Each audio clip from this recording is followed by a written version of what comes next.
on démarre. Bonjour à toutes et tous. Je ne sais pas si cette liaison est bien appropriée.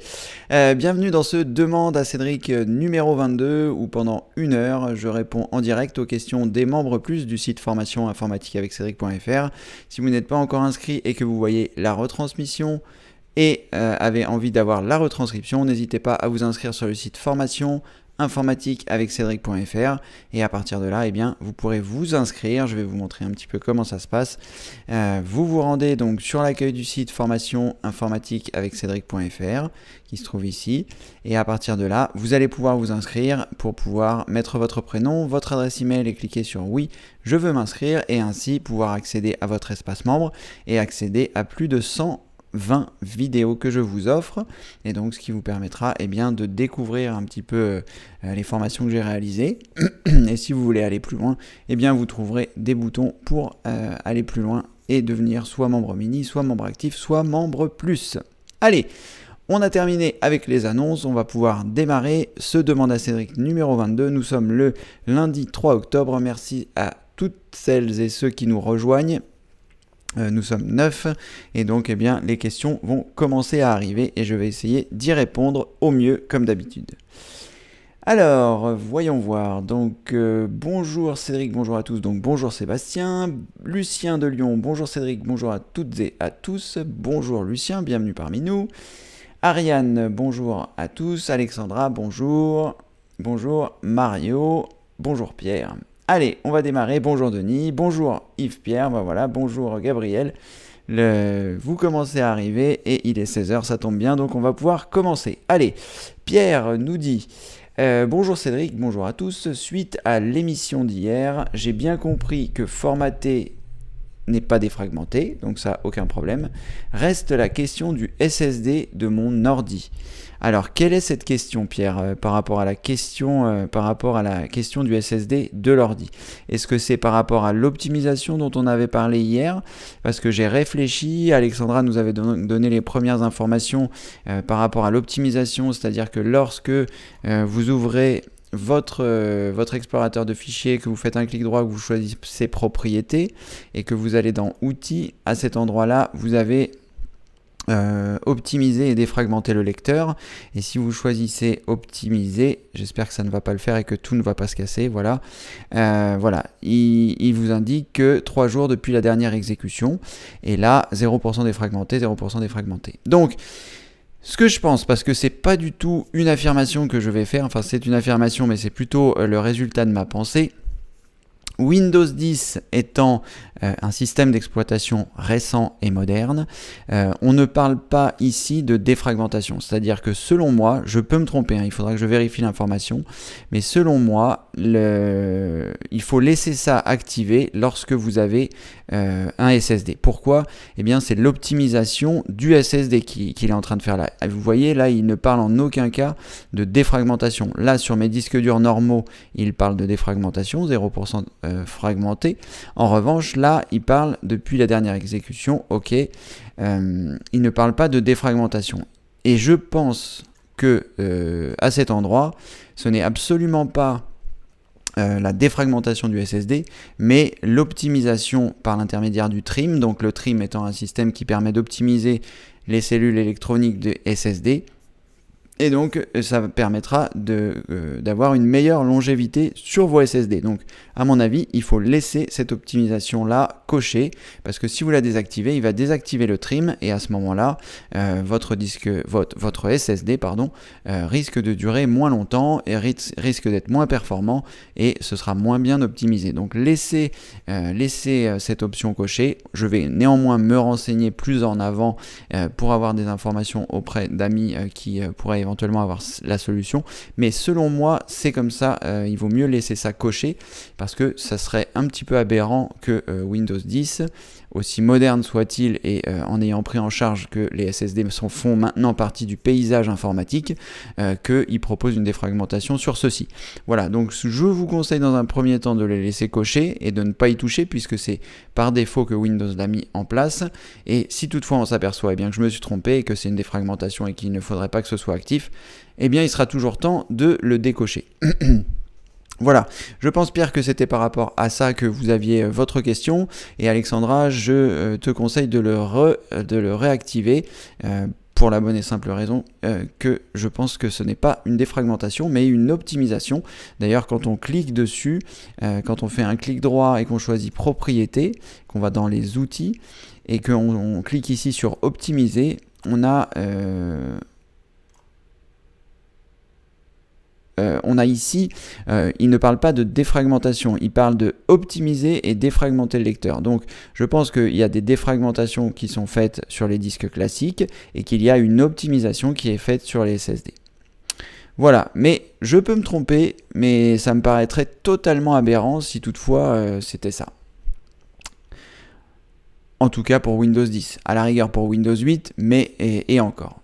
Comme je vous l'expliquais hier, dans Windows 8 et dans Windows 10, le trim est activé automatiquement, ce qui n'est pas le cas de Windows 7. Donc si vous avez un SSD avec Windows 7, il faudra activer l'optimisation du lecteur pour que le trim soit activé.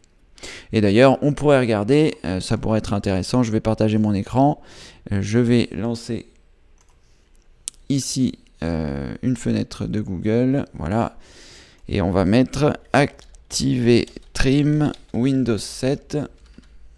Voilà, il y avait Windows 10 aussi, ça aurait pu être intéressant de voir à quel endroit ça se faisait. Alors, CMD.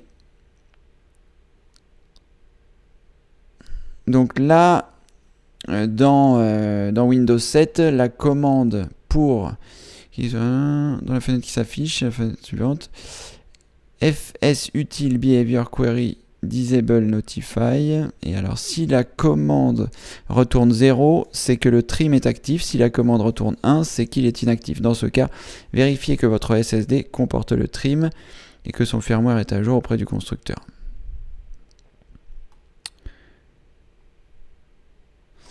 On s'égare un petit peu, et là si je mets activer le trim dans Windows 10, voyons voir un petit peu quelles sont les manipulations.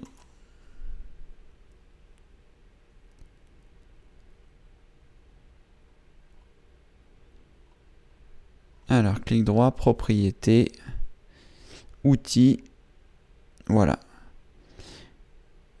C'est donc ça. Donc le trim, c'est bien ce que je pensais. Lancer trim, cliquez sur optimiser, et là, il va optimiser le lecteur SSD. Donc voilà, Alexandra, Pierre et tous les autres, je pense que cette fonction, c'est le trim, et que donc, il ne faut pas la désactiver pour voir les performances de son SSD être au maximum le plus longtemps possible. Voilà Pierre, je pense que c'est par rapport à ça, enfin en tout cas j'espère que vous faisiez allusion aux choses. Alors bonjour Cédric, bonjour à tous, bonjour Denis, ok tout fonctionne pour Yves, parfait. Gabriel, bonjour Cédric, dans Gmail j'ai mis des mails dans les libellés et quand je veux récupérer certains ils ont disparu, comment faire pour les garder? Gabriel. Alors Gabriel, je ne sais pas si je vais pouvoir vous montrer avec un compte Gmail que j'ai sans que ce soit trop intrusif. Donc je vais essayer de me connecter ici sur un compte Gmail, je ne sais pas si j'en ai un.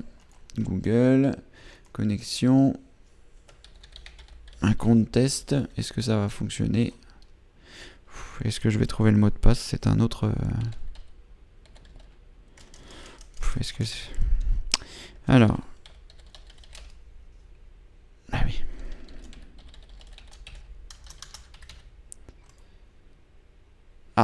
Donc ça a fonctionné, en théorie, je vais recevoir mon code de validation puisque j'ai demandé la validation 2 étapes. Donc je vais le saisir, s'il est arrivé. Il n'est pas encore arrivé. Alors ça va être embêtant parce que si je ne peux pas vous montrer comment ça fonctionne... Si le code n'est pas arrivé, on va attendre un peu et on va lui demander de me renvoyer un code. Donc pour l'instant, on va laisser ça de côté. Ce que vous pouvez faire, Gabriel... Ah, voilà le code, très bien, on va y arriver. Google était un peu lent aujourd'hui, ça lui ressemble pas.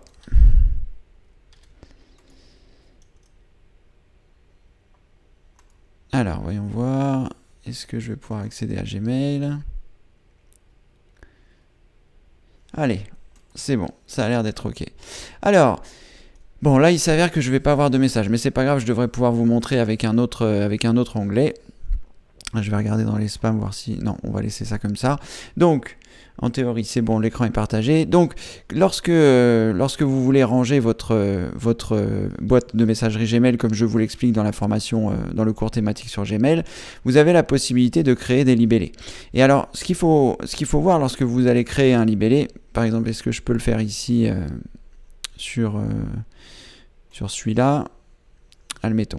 Donc, il faut faire attention à deux choses. La première, c'est vous pouvez mettre un libellé à un mail, donc en cliquant ici sur libellé. Vous voyez, là, vous pouvez choisir le libellé que vous souhaitez y attribuer. J'ai déjà un certain nombre de libellés qui sont créés.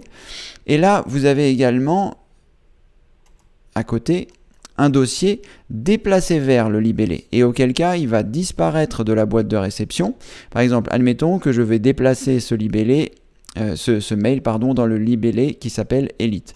Donc je choisis déplacer vers Elite. Donc il a disparu là de mon onglet réseaux sociaux. Et je vais le retrouver dans Elite normalement. Vous voyez, il est là. Et donc à partir de ce moment-là, je peux cliquer ici et je sais qu'il est déplacé dans Elite parce que j'ai ici le symbole qui est là. Mais il faut faire attention entre ces deux choses, entre lui appliquer un libellé et le déplacer vers un libellé. C'est-à-dire que le déplacer, il va disparaître entre guillemets de la boîte de réception et il va aller dans le libellé que vous lui avez attribué. En revanche, si vous voulez voir les messages qui auraient pu éventuellement disparaître, si vous ne les avez pas supprimés, vous pouvez cliquer ici sur tous les messages et là vous aurez l'intégralité des messages qui sont arrivés. Ils ne seront pas classés, ils ne seront pas comme ici dans ma boîte de réception, j'ai différents onglets. Ici ils ne seront pas classés. Si je clique sur tous les messages, j'aurai vraiment tous les messages par ordre d'arrivée et à côté vous voyez éventuellement le libellé que vous lui avez attribué.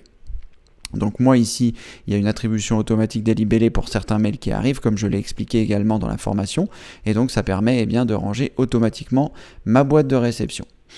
Voilà Gabriel, donc ce que vous pouvez faire si vous voulez retrouver vos messages, c'est cliquer ici sur tous les messages, et ensuite une fois que vous avez cliqué sur tous les messages, rien ne vous empêche, si vous connaissez l'intitulé du message, de taper ici, par exemple, le marketeur français, appuyez sur Entrée, et là, j'aurai les messages du marketeur français. Donc vous pourrez retrouver vos messages en cliquant sur tous les messages. S'ils ne sont pas dans tous les messages, c'est que soit ils sont dans le spam, soit ils sont dans la corbeille, soit ils ont été définitivement supprimés. Mais ce à quoi vous devez faire attention lorsque vous allez ranger vos mails, organiser vos mails, c'est qu'il faut faire très attention entre ces deux choses-là. Là, avec le dossier, vous allez le déplacer vers le libellé, alors que là, vous allez juste lui attribuer le libellé sans le déplacer. Il restera dans la boîte de réception, que ce soit dans la boîte principale ou dans les différents onglets dans lesquels il est arrivé, si vous avez activé les différents onglets. Voilà Gabriel, j'espère avoir été suffisamment précis pour la réponse que je viens de vous donner. Si ce n'est pas le cas, n'hésitez pas à demander une précision. Allez, on continue.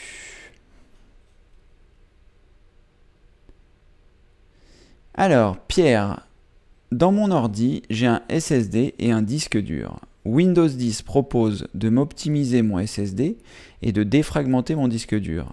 Ma question, optimiser égale défragmenter. Alors non Pierre, c'est ce que j'essaye d'expliquer depuis hier, c'est que il y a deux choses qu'il faut prendre en considération. La défragmentation, c'est une sorte d'optimisation.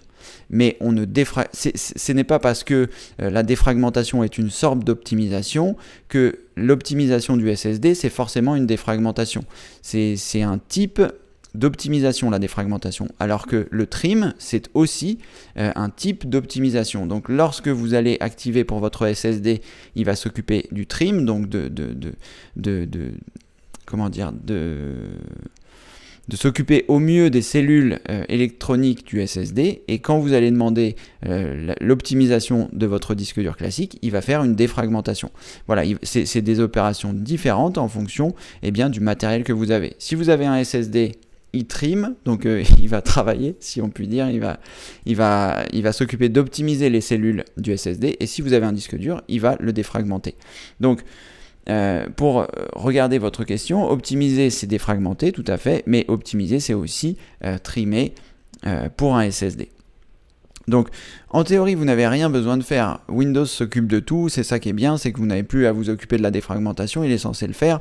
D'ailleurs, vous voyez, si on regarde mes propriétés, à la fois de SSD, à la fois de disque dur, si je fais un clic droit sur C, propriétés, outils, optimiser, on voit que, voilà, 3 jours depuis la dernière exécution. C'est-à-dire que moi, j'ai pas demandé une exécution de l'optimisation. Il l'a fait tout seul. Donc, il y a 3 jours. Donc, moi, je laisse Windows gérer tout ça. Pourquoi ? Eh bien, tout simplement parce que, voilà, il le fait. Il le fait quand il estime que c'est bien. Apparemment, vous voyez, il le fait toutes les semaines. Il le fait, voilà, c'est pour ça que ça fait 3 jours qu'il l'a pas fait. Il doit le faire le vendredi, vu qu'on est lundi, ou le samedi, et il a pris les choses en main tout seul, et c'est ça que j'aime bien, c'est que j'ai pas besoin de me soucier de savoir si mes lecteurs sont optimisés. J'ai un SSD, je sais qu'il est pris en charge par Windows 10, et voilà, je m'en soucie pas. Et pareil pour la défragmentation, comme je l'ai expliqué dans nombre de mes formations, et notamment dans la formation Mon PC toujours au top, la défragmentation c'était bien il y a longtemps, maintenant c'est plus vraiment une source de récupération de performance. Les disques durs modernes sont très rapides, enfin beaucoup moins que les SSD, mais en tout cas les disques durs modernes sont rapides. Et donc voilà, le fait de les défragmenter, vous n'allez pas forcément voir la différence à l'œil. C'est-à-dire peut-être vous allez gagner une demi-seconde, peut-être vous allez gagner une seconde, mais vraiment ce sera difficilement mesurable sur le long terme. Évidemment, si vous gagnez une seconde pour chaque opération que vous faites et que vous faites 1000 opérations par jour, c'est toujours bien de gagner 1000 secondes par jour. Ça doit représenter 15 minutes peut-être. Quoi qu'il en soit, j'ai un peu perdu le fil. Quoi qu'il en soit, moi je laisse Windows faire les choses, et puis je vous conseille de faire de même. C'est bien de savoir où sont les choses, c'est bien de savoir si on veut les forcer, mais là je pense que voilà, ça n'aura pas vraiment d'intérêt. Voilà Pierre, n'hésitez pas si vous avez besoin d'un complément, j'essaye d'être le plus précis possible à chaque fois, et c'est vrai que je peux à la fois oublier des choses et à la fois ne pas les connaître, mais on est là pour apprendre, moi aussi, et voilà. Mais en tout cas, Alexandra, je te conseille de réactiver cette option pour pouvoir avoir, sinon ton SSD risque de perdre des performances rapidement si Windows ne s'occupe pas de son optimisation au niveau des cellules. Après, peut-être que le SSD en lui-même a sa propre fonction trim et il le fait peut-être automatiquement. Voilà. Après, autant le laisser cocher, puisque autant que Windows le fasse.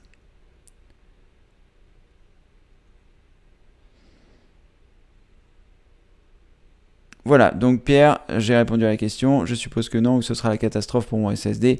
Encore une fois, Windows 10 c'est un système moderne. Il n'y a pas de raison qu'il fasse une catastrophe sur les SSD. Ça se saurait. Il y a plein de gens sur les forums qu'on aurait parlé. Moi j'ai un SSD depuis très longtemps. Tout fonctionne correctement. Et ça fonctionnait déjà avec Windows 8, pardon. Donc il n'y a vraiment pas de souci à se faire là-dessus. Il faut, en informatique, c'est bien de lire des choses, de les apprendre, etc. Il ne faut pas non plus s'inquiéter à outrance. S'il n'y a pas des retours, si on n'entend pas parler de choses, c'est que, bon, à mon avis, il n'y a pas non plus matière à s'inquiéter. Mais c'est bien de se renseigner, évidemment. Alors, Daniel, bonjour Cédric et à tous les membres. Bonjour The Noneuil, 630, bienvenue parmi nous. Gabriel. Alors, Cédric, où voit-on qu'une clé USB est 2.0 ou 3.0 ? C'est une bonne question, Gabriel. On va faire des essais. Alors, j'ai des clés USB là, normalement, avec moi. Ça doit être une clé USB 2, voilà. Et ça doit être une clé USB 3. Alors, la plupart des clés USB 3 sont bleues à l'intérieur. Je ne sais pas si vous allez pouvoir voir quelque chose. Là, voilà. À l'intérieur, c'est bleu, et là sur ma clé USB 2 on a l'impression que c'est bleu mais c'est pas bleu. Voilà, on voit relativement bien la différence là entre les deux. Donc celle qui est ici, elle est USB 3, celle-ci est USB 2. Donc ça peut être une première chose, mais je pense qu'en les connectant, on va essayer de voir si ça se passe bien. Je vais brancher ça. Alors elle est arrivée ici, on va regarder clic droit propriété. Et je suis pas sûr qu'on puisse le voir à cet endroit-là. Donc je vais brancher pendant que j'y suis la clé USB 3. Voilà, elle va arriver aussi en théorie. Ah, je n'ai pas partagé mon écran, évidemment. Voilà, donc la clé USB 2 est ici. Donc clic droit, propriété. Et la clé USB 3, elle est là, clic droit, propriété. Et j'ai l'impression qu'on ne peut pas voir comme ça d'un coup d'œil si c'est une clé USB 2 ou une clé USB 3. Donc lorsque vous l'avez acheté, en théorie, c'était indiqué sur le papier. Ensuite, vous pouvez donc regarder la couleur au sein de celle-ci. Je vais regarder si j'ai d'autres clés USB 3. Alors ça c'est une USB 2. Ça c'est une USB 2. Ça c'est une USB 3, donc en fonction de la couleur, vous pouvez vous dire que c'est de l'USB 2 ou l'USB 3. Des fois c'est écrit sur la clé, donc moi ici par exemple cette clé là, je ne sais pas si vous allez bien le voir, si je la rapproche, mais elle va avoir du mal à faire la mise au point. Bon, c'est écrit ici en tout cas 8 Go USB 3, et si je regarde à l'intérieur, elle est bleue aussi. Donc en théorie, pour l'instant, l'information se vérifie. Celle-ci aussi, c'est une clé USB 3, me semble-t-il. Et elle est bleue aussi à l'intérieur, alors que les autres sont des clés USB 2. Celle-ci, voilà, et donc c'est pas bleu. Donc je pense que c'est une première piste. Après, en faisant propriété, on voit pas forcément si c'est de l'USB 2 ou de l'USB 3. Et je vois pas à quel endroit on pourrait regarder. Alors peut-être dans matériel, mais ça je pense pas. On va regarder. Ah, quoique, Corsair Slider. Donc là dans matériel, si je vais là dans matériel, alors ce qui est étrange, c'est qu'il m'affiche tout le matériel. Alors matériel. Donc je vais essayer d'enlever la clé USB 2 et ensuite je la remettrai pour voir si on voit la différence. Donc éjecter, voilà. Donc en théorie, celle qui reste, c'est la Corsair Voyager USB 3. Donc là, lorsque vous avez fait clic droit, propriété sur celle-ci, vous avez un onglet qui s'appelle matériel, qui est là. Et on voit donc Corsair Slider, qui est le nom de la clé USB que je viens de mettre. Et on voit USB 3. Je vais l'enlever. Et on va voir s'il reconnaît l'autre, parce que c'est une Corsair aussi, Corsair Voyager. Donc là, le matériel peut être enlevé en toute sécurité, donc je l'enlève. En théorie, ça devrait disparaître du matériel, mais apparemment pas. Alors, clic droit, propriété, matériel. Voilà, donc la clé a disparu. Je vais remettre la clé USB 2 pour voir. Donc je vais à nouveau attendre qu'elle arrive, je fais un clic droit, je choisis propriété, ensuite je vais dans matériel, et là, est-ce que je la vois quelque part? Elle est là, Corsair Voyager USB, donc il n'y a pas marqué USB 3, donc je pense que peut-être, je vais essayer de trouver une autre clé USB 3, celle-ci elle est USB 3, et c'est une Data Traveler, donc on va voir si ça fonctionne. Je vais à nouveau éjecter ma clé USB 2. On va pas faire une généralité avec deux clés, mais si ça le fait avec deux clés, il y a de fortes chances que ça le fasse avec les autres. Allez, je vais la mettre là. Je suis en train de saturer mes... Donc Kingston, propriété, matériel.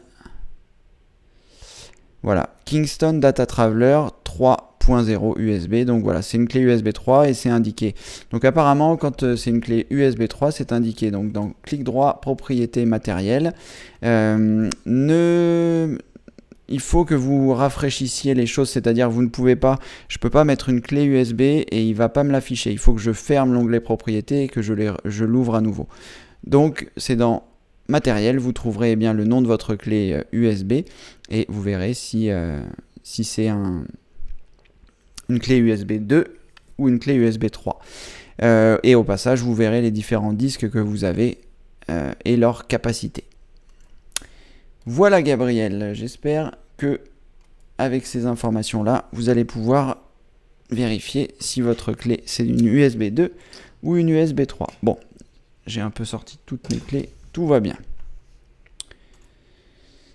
Voilà Allez, est-ce que ça continue de fonctionner correctement? Apparemment oui, donc c'est parfait.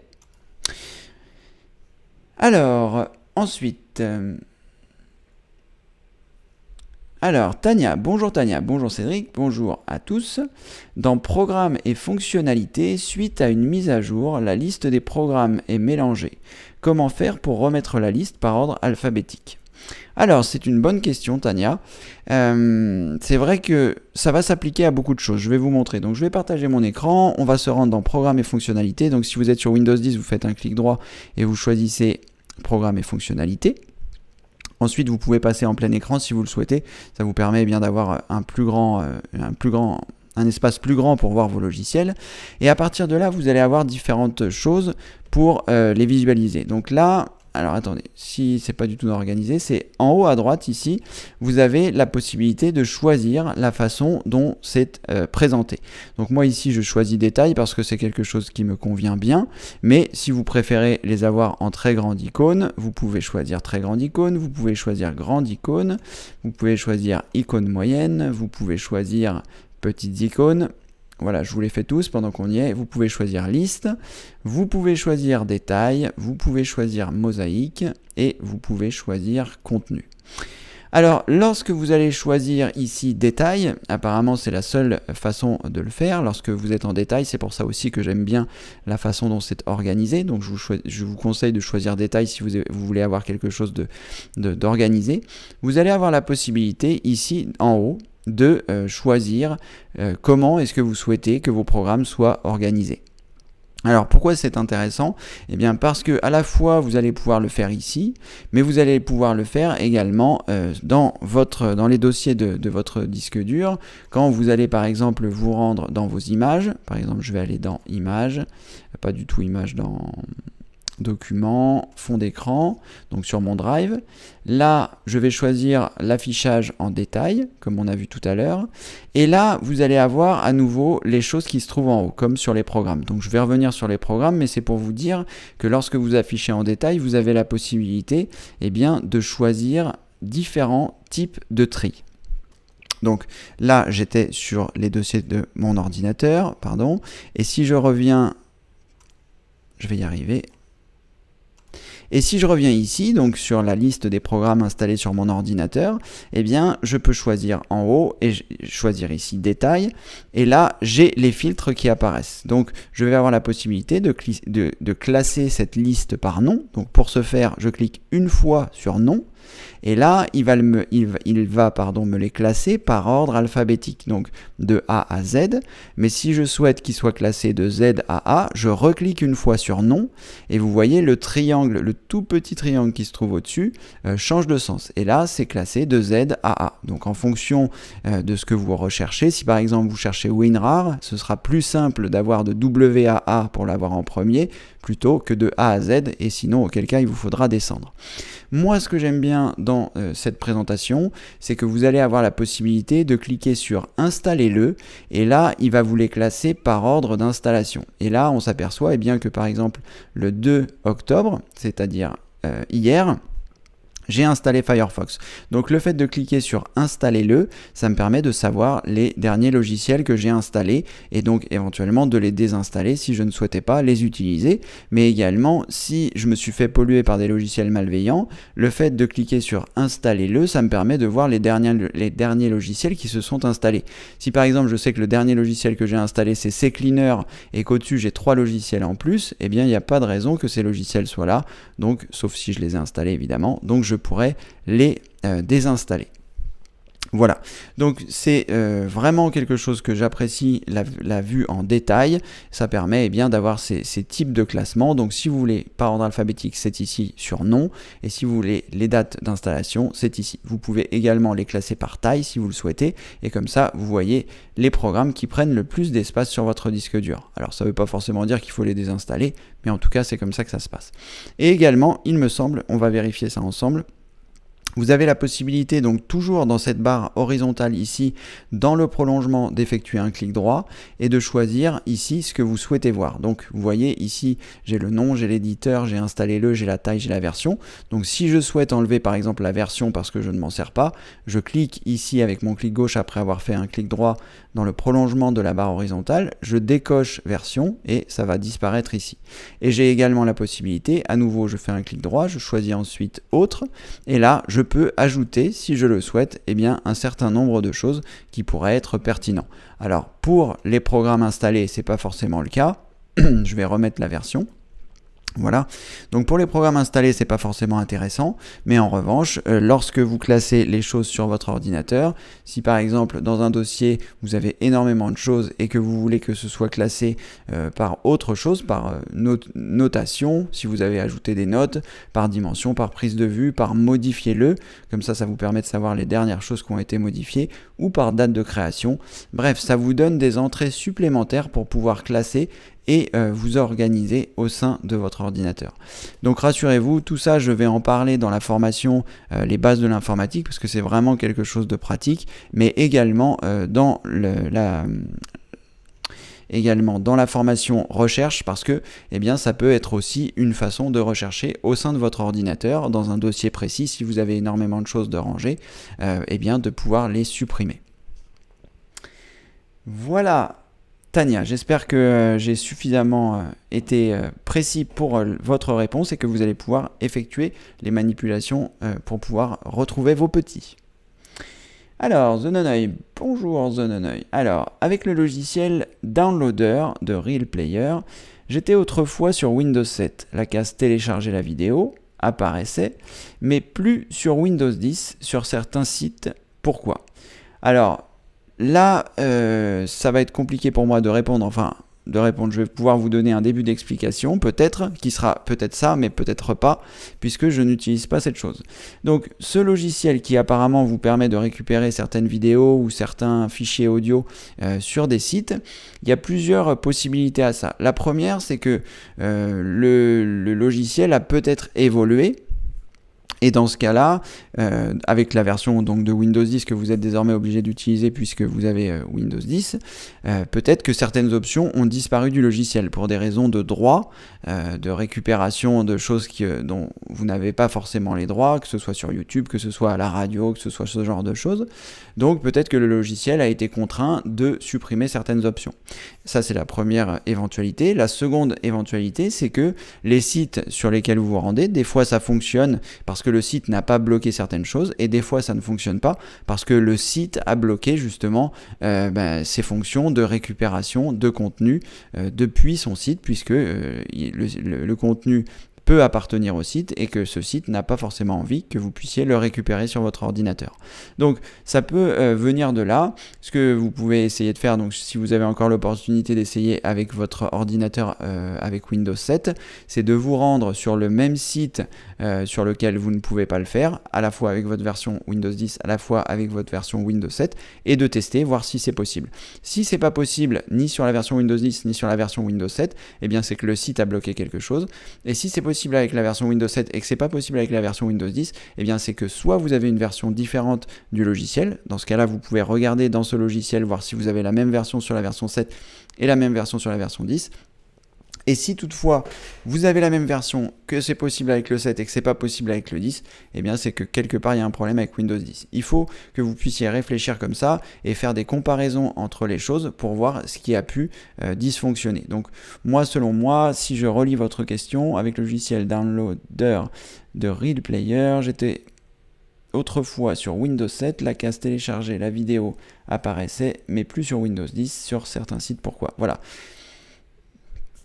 Donc à mon avis, ce sont les sites en question. Si vous pouvez le faire sur certains sites et pas sur d'autres, eh bien ça doit être soit donc, que certains sites interdisent le fait que vous puissiez récupérer les vidéos sur votre ordinateur, soit tout simplement que le format qui est diffusé n'est pas compatible avec le logiciel en question, donc Downloader de Real Player. Voilà, vous pouvez regarder dans cette direction. Vous pouvez aussi vous rendre sur le site de l'éditeur pour voir s'il y a des fonctionnalités qui ont disparu entre les versions 7 entre la version que vous aviez installée sur Windows 7 et la version que vous utilisez sur Windows 10, voir s'il y a des choses qui sont notifiées par rapport soit aux droits d'auteur, soit aux possibilités de récupérer certains formats et pas d'autres. Voilà, je ne connais pas spécifiquement ce logiciel, donc je ne vais pas pouvoir vous donner plus d'informations, mais en tout cas, c'est la façon dont je réfléchis et dont j'analyse la situation avec les informations dont je dispose. Voilà, n'hésitez pas si vous avez besoin d'un complément, toujours. Alors, Alexandra, merci Cédric pour ta réponse sur l'optimisation du SSD. Je viens de réactiver l'optimisation du SSD.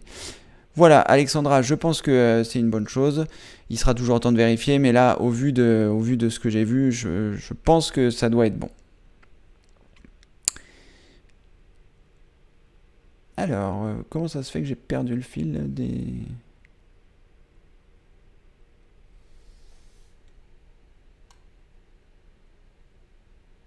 Ah, mais il y a beaucoup de questions en fait. J'avais pas fait attention. Alors, lorsque je navigue sur Internet, notamment sur Adobe Flash Player, l'ordinateur s'éteint directement d'un seul coup, sans raison, et il me faut redémarrer parfois 5 minutes après ça recommence. Pourquoi ? Alors, notamment sur Adobe Flash Player. Alors là, lorsque je navigue sur Internet, notamment sur Adobe Flash Player, l'ordinateur s'éteint directement d'un seul coup, sans raison. Et il me faut redémarrer. Parfois, 5 minutes après, ça recommence. Pourquoi ? Alors, là, je ne vais pas trop savoir vous dire. De ce que j'en comprends, est-ce qu'il y aurait un souci de surchauffe avec votre ordinateur, et lorsque vous allez sur un site où il y a Flash Player, votre ordinateur a peut-être besoin de plus de ressources processeurs pour faire fonctionner les choses, et auquel cas l'ordinateur plante. Donc ce que vous pouvez faire, je ne sais pas sur quel système vous êtes, apparemment sur Windows 10, ce que vous pouvez faire avant de vous rendre sur le site, c'est d'effectuer un clic droit dans la barre des tâches, de choisir gestionnaire des tâches. À partir de là, vous allez regarder performance, vous allez regarder processeur et voir un petit peu comment ça se passe. Vous pouvez aussi utiliser le logiciel Spicy dont nous a parlé Mario sur le forum, et dont j'ai fait une vidéo outil qui vous permettra de voir un petit peu les températures de votre ordinateur, donc pour voir si ça vient de la température.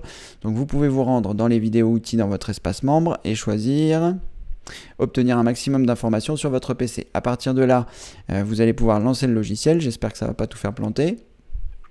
Est-ce que ça a l'air de fonctionner ? Ça a l'air de toujours fonctionner. Parfait. Et donc à partir de là, vous pourrez également surveiller vos températures, voir si tout est normal. Alors, faites attention si vous avez un processeur AMD, parce qu'on a vu que, avec certaines personnes du forum, que certaines informations sont mal lues par Spicy, et auquel cas, les températures affichées ici sont absolument pas adéquates avec la température exacte. Donc faites attention quand vous allez aller sur le site d'Adobe, par exemple, qui utilise sûrement Flash Player, et auquel cas, ça vous permet de voir si les températures montent ou si elles sont déjà élevées, si votre processeur monte en performance. Et voilà. Après, ce que vous pouvez faire également, ce serait bien de préciser avec quel navigateur vous naviguez. Est-ce que ça le fait avec tous les navigateurs, ou alors est-ce que ça le fait juste avec Google Chrome? Est-ce que ça le fait juste avec Firefox? Est-ce que vous utilisez Edge ou Internet Explorer? Voilà, si vous pouvez apporter un petit peu plus de précision, parce que là, vous ne dites pas quel logiciel vous utilisez, ni même quel système d'exploitation vous êtes. Bon, je crois avoir lu que vous êtes sur Windows 10, mais en tout cas, voilà. Donc, plus vous allez apporter de précision, plus ce sera simple. Donc, quel que soit le navigateur que vous utilisez actuellement, vous pouvez très bien, si vous le souhaitez, essayer avec un autre navigateur, voir si vous avez les mêmes symptômes. Et si vous n'avez pas les mêmes symptômes, peut-être que votre version de Flash Player est trop ancienne et que vous avez, je ne sais pas, récupéré quelque chose qui fait que ça éteint votre ordinateur. Donc il faudra voir de ce côté-là à ce moment-là. Voilà. Roger. Bonjour Roger. Nous sommes 24, le chiffre... Le chiffre a bien augmenté, et d'ailleurs ça se voit avec les questions, c'est très bien. Alors Roger, bonjour Cédric, pas de questions, juste pour vous dire allô. À cause du décalage horaire, je pourrais pas vous suivre tous les jours en direct au Québec, il est 10h du matin. Eh bien Roger, bienvenue parmi nous. Le calendrier des demandes à Cédric donc, que j'ai mis à jour. En théorie, je vous ai envoyé un mail à tous les membres plus pour à la fois vous montrer que j'avais fait la vidéo pour vous expliquer un petit peu comment ça se passait pour poser les questions. Et également donc les différentes heures du calendrier. J'ai mis ça en place cette année donc pour la saison 3, différents événements d'1 heure, à la fois pour avant c'était 2 heures une fois par mois, maintenant c'est 1 heure les 7 premiers jours du mois, pour ceux qui ont suivi et pour ceux qui regarderont la retransmission. Donc j'ai fait ça justement pour nos amis du Québec, pour qu'ils puissent avoir un créneau horaire à un moment de la journée, pour qu'ils puissent ne pas être obligés de se lever à 5h du matin comme le faisait Roger à une certaine époque. Donc voilà Roger, bienvenue parmi nous, pas de questions, tant mieux, mais enfin tant mieux, oui c'est que tout va bien pour vous, mais en tout cas voilà, j'ai fait exprès de faire des horaires décalés. C'est vrai que c'est un peu plus perturbant parce qu'avant c'était très simple de se souvenir que c'était 2 heures le premier vendredi de chaque mois, ça c'était très simple, et là ça a un petit peu compliqué les choses avec l'arrivée donc du calendrier en fonction du premier jour, du deuxième jour, etc. Mais c'est vraiment pour nos amis québécois, pour qu'ils puissent assister, trouver un créneau dans la semaine qui puisse leur convenir. En tout cas, bienvenue Roger. Alors Pierre, mes 2 questions ici plus haut n'ont plus d'objet, car tu as répondu lors de ma première question. Pas évident de poser une question un peu longue. Oui, tout à fait Pierre, c'est pas toujours évident. Après, il me semble avoir constaté qu'on n'est pas limité dans le nombre de caractères comme on l'était avec Google Hangout. On était limité à 256 caractères, et là j'ai l'impression qu'on peut quand même poser une question qui est un peu plus longue. Donc lorsque vous avez posé vos questions, que ce soit Pierre ou quelqu'un d'autre, évidemment c'est pas forcément pour vous Pierre, mais n'hésitez pas à donner un maximum de précision sur le système d'exploitation que vous avez, sur le navigateur que vous utilisez, éventuellement si vous posez une question sur votre navigateur, éventuellement le processeur que vous avez, sauf si vous ne le savez pas, mais en tout cas voilà, le maximum de précision, éventuellement les opérations que vous avez déjà réalisées pour pas que je vous les repropose, et n'hésitez pas, lorsque vous posez une question, à remettre ces informations-là, parce que c'est pas parce qu'en début de demande à série que vous avez écrit que vous étiez sur Windows 10 que je vais m'en souvenir après avoir répondu à 4-5 questions. Voilà, donc le plus de précision possible si vous pouvez, pour que je puisse vous répondre le mieux possible. Voilà Pierre, merci pour votre retour. Alors, je navigue sur Google Chrome avec Windows 10, et quand je clique sur des cases pour faire des inscriptions ou sur des mots pour ouvrir une page, d'autres onglets s'ouvrent au lieu de cela. Pourquoi ? Alors, je vais reprendre votre question. Lorsque je navigue sur Google Chrome avec Windows 10, d'accord ? Quand je clique sur des cases pour faire des inscriptions ou sur des mots pour ouvrir une page des mots pour ouvrir une page, d'autres onglets s'ouvrent au lieu de cela. Pourquoi ? Là, j'avoue ne pas comprendre votre formulation de Nonoeil. Si vous pouvez juste préciser un peu plus, parce que là, je ne comprends pas bien. Lorsque je navigue sur Google Chrome, donc ça j'ai compris, avec Windows 10, tout ça, ça va bien. Quand je clique sur des cases pour faire des inscriptions, donc je suppose, par exemple, comme sur l'accueil du site internet, pour mettre votre prénom, votre adresse email, ou sur des mots pour ouvrir une page. Donc sur des mots pour ouvrir une page, je ne sais pas si c'est des liens auxquels vous faites allusion. D'autres onglets s'ouvrent au lieu de cela. Pourquoi ? Voilà, je ne comprends pas. D'autres onglets s'ouvrent au lieu de cela. Au lieu de cela quoi ? J'avoue, je comprends pas bien. Donc si vous pouvez préciser un peu mieux, savoir ce que vous avez fait, le résultat que vous avez eu, et ce que vous ne comprenez pas, pour que j'essaye de vous expliquer, parce que là c'est votre question que j'ai du mal à comprendre. Si quelqu'un peut apporter une réponse à The Nonoeil, n'hésitez pas. Mon cerveau a du mal à mettre les choses bout à bout et à comprendre quelque chose de cohérent pour moi. Donc n'hésitez pas à apporter une autre précision. Merci. Alors Sébastien, puis brancher un deuxième écran sur mon PC portable et comment faire ? Alors, puis-je brancher un deuxième écran sur mon PC portable ? Alors, tout à fait. En théorie, vous pouvez le faire, Sébastien. Je dis en théorie parce que je ne sais pas quel portable vous avez. Et tous les portables n'embarquent pas un port pour brancher un second écran. sauf si c'est un ordinateur récent. Depuis très longtemps, les portables en général embarquent des choses. On va essayer de trouver une photo d'un ordinateur portable pour que je vous montre comment faire. Alors, qu'est-ce que je pourrais faire comme portable? Je sais pas moi, MSI. Portable MSI. Portable MSI, on va dire, voilà. On va choisir image. Et on va choisir, on va voir, est-ce que le panneau latéral, donc prenons celui-ci. Est-ce qu'on va avoir d'autres images pour que je puisse vous montrer comment ça se passe? Ce serait bien. Oula, oula, oula, oula, oula, oula, oula, oula, oula. Oh là là. Oh là là, j'aime pas du tout quand ça se passe comme ça.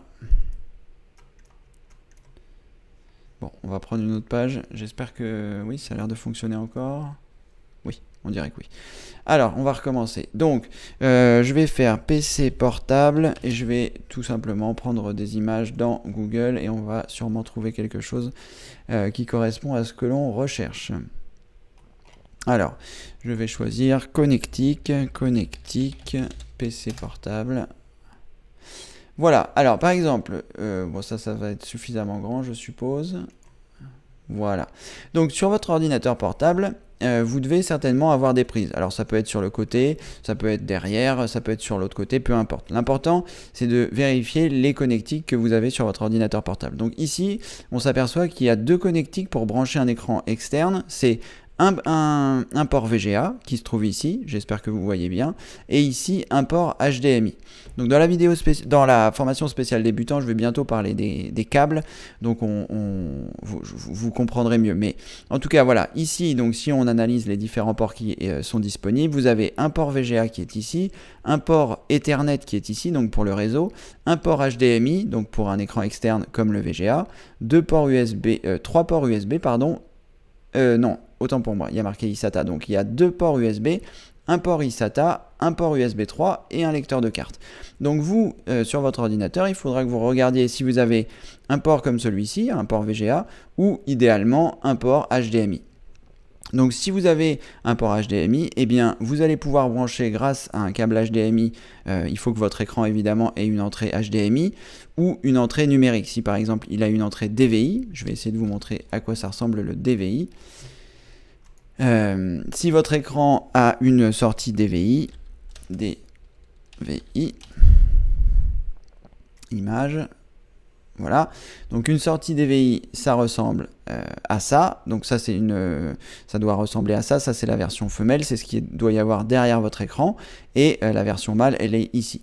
Donc si toutefois vous avez une sortie DVI sur votre écran et que vous n'avez pas de sortie HDMI, vous pourrez trouver un adaptateur qui fera DVI vers HDMI et ensuite mettre un câble HDMI ou alors mettre directement un câble qui fait adaptateur HDMI DVI.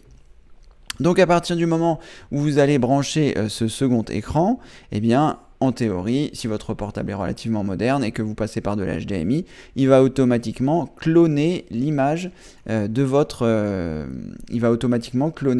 votre portable sur ce second écran.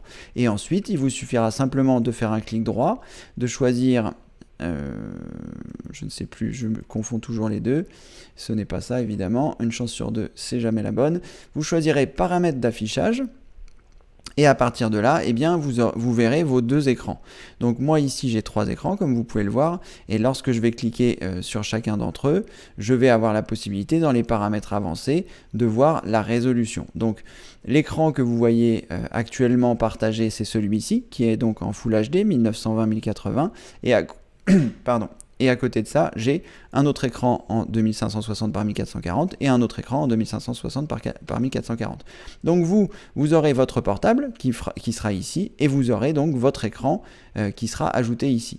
Et à partir de là, vous pouvez, si vous le souhaitez, le décaler à droite. Si par exemple votre ordinateur portable se trouve sur la gauche et que votre écran se trouve sur la droite, vous aurez cette configuration-là. Pourquoi? Ça veut dire que quand vous passerez votre souris de votre PC portable vers l'écran, il faudra que vous mettiez votre souris vers la droite. Ce serait pas logique si votre PC est placé à gauche qu'il faille que vous ayez à gauche pour atteindre votre écran qui se trouve à droite, géographiquement. J'espère que je suis assez clair. En tout cas, quoi qu'il en soit, dans les paramètres d'affichage, eh bien, vous verrez votre second écran apparaître, vous le sélectionnerez et vous choisirez ce que vous voulez faire. Donc, ici, vous voyez plusieurs écrans et là, vous avez, en théorie, par défaut, ce sera dupliquer le bureau 1 sur 2, enfin, vous, ce sera 1 sur 2 parce que votre PC portable sera 1, le second écran sera 2 en théorie, et donc par défaut il va cloner, c'est-à-dire il va reproduire ce qu'il y a sur votre portable sur le deuxième écran.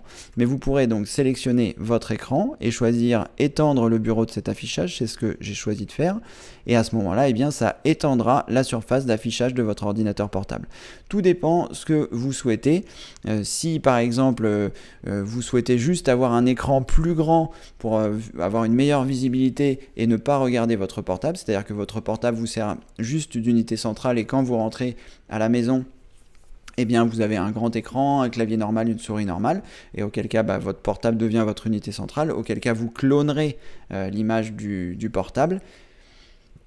Et si vous voulez avoir une extension d'écran, c'est-à-dire que vous continuez d'utiliser l'écran de votre ordinateur portable et vous avez cette extension avec un second moniteur pour que vous puissiez agrandir votre surface d'affichage et donc avoir du multitâche comme fait Alexandra, comme je le fais également, avoir sur un écran par exemple un film qui tourne et sur un autre écran pouvoir continuer de naviguer ou regarder des informations sur un écran avec votre fenêtre Google et sur l'autre eh bien taper un document Word par exemple, ce sera aussi possible avec la fonction étendre l'affichage. Et si vous clonez, eh bien ce sera exactement la même chose sur votre PC que sur votre autre écran. Donc assurez-vous bien donc, de la connectique que vous avez sur votre portable dans un premier lieu, l'idéal étant l'HDMI. Si vous n'avez pas d'HDMI et que vous n'avez que du VGA, et bien dans ce cas-là, il faudra que votre écran soit aussi compatible, que vous ayez une prise VGA, parce que si vous n'avez que des sorties numériques, vous ne pourrez pas les brancher vers votre portable s'il n'a qu'une prise VGA. Voilà, j'espère avoir été suffisamment clair. Si ce n'est pas le cas, n'hésitez pas, vous me demandez un petit complément. Sébastien. Alors, The Nonoï. Alors, sur un de mes PC, lorsque je navigue dessus, il fonctionne bien pendant les 5-10 premières minutes. Et quand je clique sur le navigateur ou un dossier, ça met plus d'une minute pour répondre au clic que faire.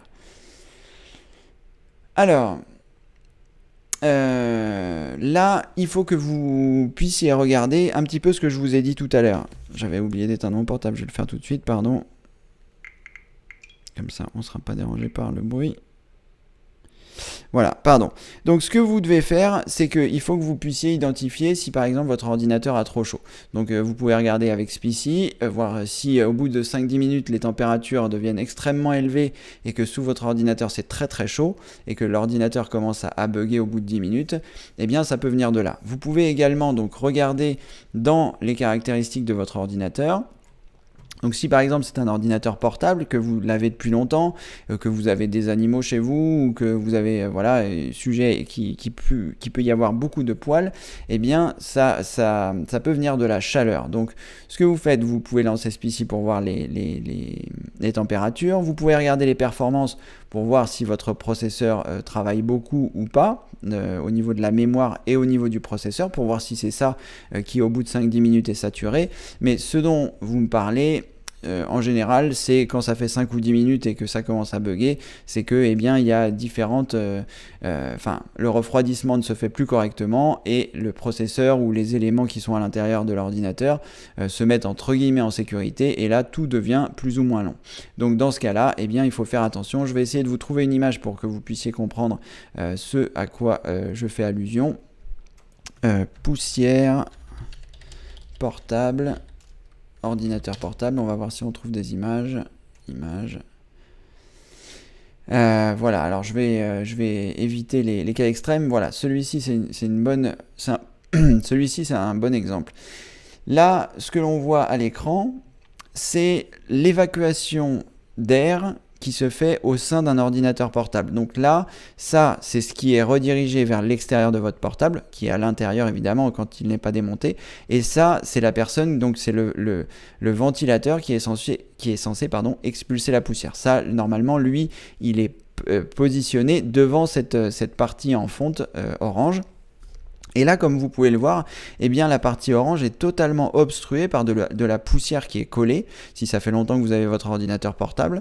Et à ce moment-là, eh bien, l'air ne peut plus sortir, le circuit de ventilation n'est plus assuré, et auquel cas, eh bien, l'ordinateur ayant chaud, toutes les sécurités de température se mettent en marche. Des fois, l'ordinateur s'éteint, le processeur peut fonctionner à moitié de vitesse. Bref, ça peut être problématique. Et plus vous allez continuer de l'utiliser comme ça, et pire ce sera, voire vous pouvez endommager des composants. Donc si vous avez un ordinateur portable, que au bout de 10 minutes vous vous apercevez qu'il est très chaud en dessous et que vous constatez les températures avec SPICY que c'est très très chaud, ça peut être une première piste de recherche et de voir un peu comment ça se passe. Alors, dans la formation Mon PC toujours au top, on explique comment faire pour les ordinateurs portables. On explique avec Benoît, quand on a fait le DVD, une première façon de nettoyer. Mais cette façon-là, elle n'explique pas comment nettoyer cette poussière-là, pour la bonne et simple raison que c'est vraiment propre à chaque ordinateur et que vous pouvez très bien, votre ordinateur, vous pouvez très bien enlever les vis qui sont derrière et accéder facilement à ce radiateur que je vous ai montré et le nettoyer facilement. Et il y a d'autres ordinateurs où il faudra tout démonter. J'en avais déjà parlé dans un demande acérique, me semble-t-il, où je l'avais fait pour une cliente et ça m'avait pris 1h30 de tout démonter et de tout remonter pour pouvoir enlever cette couche de poussière. Mais voilà, c'était indispensable, sinon la cliente aurait perdu son ordinateur. C'était un très bel ordinateur qu'elle avait payé cher, c'était un Core i7 avec beaucoup de mémoire, enfin bref, un ordinateur portable qui valait cher, et donc ça valait la peine de faire cette opération de maintenance. Donc voilà. Après, si toutefois c'est facilement accessible, bah voilà, vous enlèverez quelques vis et ça vous permettra d'y accéder. Si toutefois il faut tout démonter, sachez que c'est une opération un petit peu délicate. Ça ne veut pas dire que c'est impossible. Moi, c'est quelque chose que j'apprécie pas trop, de démonter comme ça tous les ordinateurs portables. Il faudra que vous fassiez bien attention de repérer toutes les vis, de bien repérer tous les schémas, de faire attention à ne pas déchirer les nappes. Donc là, c'est un peu plus délicat si vous ne l'avez jamais fait. Vous pouvez regarder sur des sites comme iFixit, voir si votre ordinateur portable est référencé, et auquel cas, s'il est référencé, ils vous expliqueront comment le démonter étape par étape. Voilà, ça c'est une première piste de recherche. Ne commencez pas par faire ça si vous vous apercevez que par exemple votre ordinateur n'est pas chaud en dessous. Si votre ordinateur n'est pas chaud en dessous, ce que vous pouvez faire, c'est tester votre disque dur, voir si il passe les tests de fiabilité avec le logiciel WinDLG. Il me semble que j'en ai parlé dans les vidéos outils, donc vous pourrez vous y référer. Est-ce que je suis dans les vidéos outils? Oui. Un moment ou un autre, j'ai dû en parler. Je vais essayer de retrouver ça. Je suis en train de partager. Donc là, je suis dans les vidéos outils.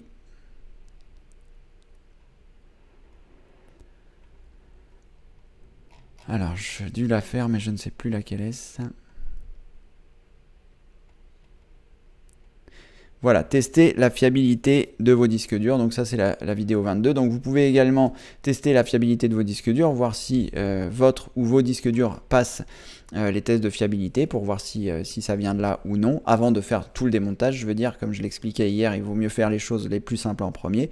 Et si donc vous vous apercevez que vos disques durs sont fiables, que ça chauffe énormément sous votre ordinateur si c'est un ordinateur portable, et si c'est un ordinateur fixe, ce sera un petit peu plus simple. Il vous suffira d'ouvrir la trappe et de le nettoyer avec une bombe à air comprimé ou un compresseur si vous l'avez. Vous pouvez vous référer à la formation Mon PC toujours au top. Là, on explique un petit peu plus en détail comment nettoyer un PC fixe. Si c'est un portable, il faudra réaliser éventuellement ces manipulations-là. Voilà, j'espère que j'ai pu répondre à votre question. En tout cas, ça peut venir de là, et c'est vrai que c'est pas forcément, si vous allez sur un site Flash Player, ça peut venir voilà, d'une surchauffe de votre ordinateur. Alors, il est bientôt 17h, donc je vais pas tarder à m'arrêter. Je vais regarder s'il y a d'autres questions auxquelles je pourrais répondre rapidement. Alors, Tania, sur un ordinateur de bureau, figurent les touches F1 à F12 sur un PC portable. Retrouve-t-on les mêmes fonctions en appuyant sur F1? Merci Tania. Oui, tout à fait. Absolument Tania. Donc il y a certains ordinateurs portables, les ordinateurs portables ont également les touches F1, donc les touches F1, F2, F3, etc. La touche F2 permet de renommer, la touche F5 de rafraîchir une page.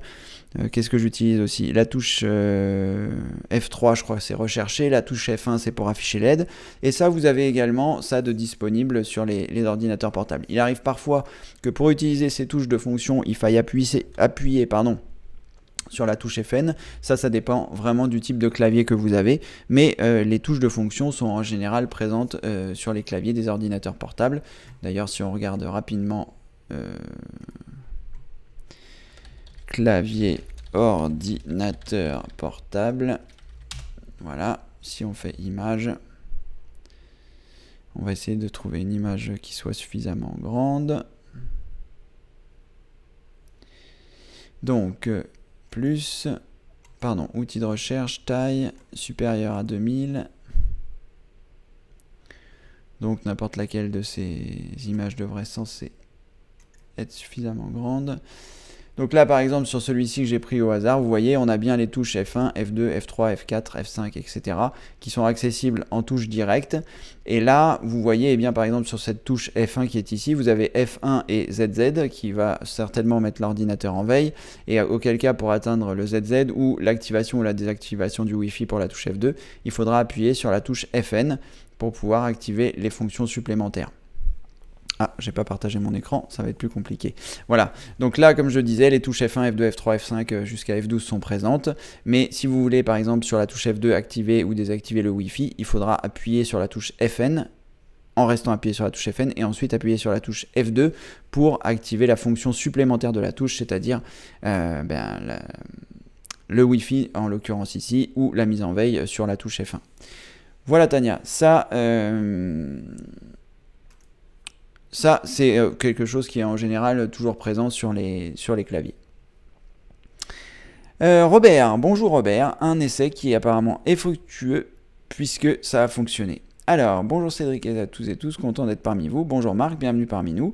Je vais m'arrêter là au niveau des questions. Si j'ai pas répondu à votre question, eh bien, il sera toujours temps de venir demain. Demain, à quelle heure? Je vais essayer de ne pas me tromper, mais pour ne pas me tromper, je vais tout simplement regarder le calendrier. Donc, je me rends sur Demande à Cédric. Demain, nous serons le 4. Donc, le 4, ce sera de 15h à 16h. Donc, je vais vous donner rendez-vous demain. Donc, demain, nous serons le mardi 4 octobre et nous aurons rendez-vous à 15h. Voilà, merci à toutes et tous d'avoir été présents. Un nouveau Demande à Cédric, la retransmission sera disponible bientôt et les retranscriptions vont arriver également. Donc pas d'inquiétude, tout arrive en temps et en heure. Voilà, je vous remercie d'avoir assisté à cette émission et je vous dis à demain, bien sûr. Merci, bonne fin de journée. Au revoir.